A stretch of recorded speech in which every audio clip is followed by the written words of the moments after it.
Ini yang berkesempatan untuk inspection sebuah rumah. Jadi saya ada buyer yang serius nak beli rumah ni. So saya COA lah dengan satu ejen dekat area Bukit Taman Teripuk, Bukit Sentosa, sebelahan dengan Bukit Beruntung, Serendah, Hulu Selangor. Jadi saya pun tengah hari tadi dah pergi tengok lah rumah tu. Rumah adalah kerosakan sikit sebanyak tu, nak kena repair balik lah. Harga tu cantik lah bila market. So saya dah inspect rumah apa semua, dah tengok apa benda yang nak, apa kerosakan kita nak kena repair apa semua lah.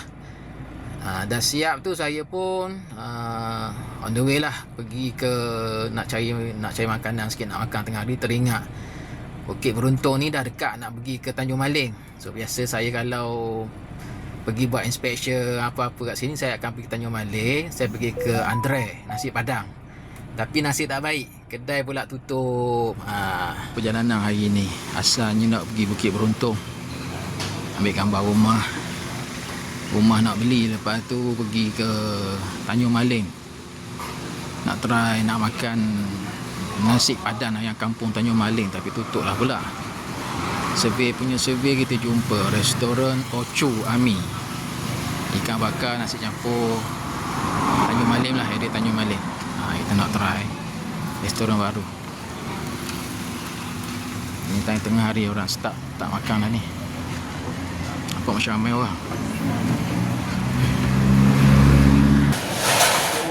Lauk dia ikan bakar lah sini,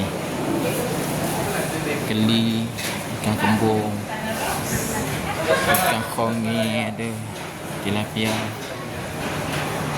ikan keli bakar. Tak ada korang nampak keli bakar dia ni.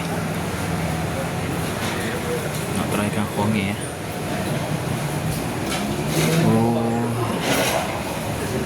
Ulang pun ada, ulang masukkan nasi campur.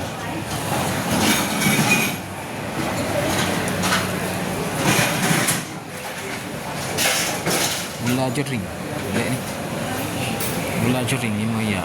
Siakap, masuk daging ada, macam-macam ada. Okey ke? Kapating.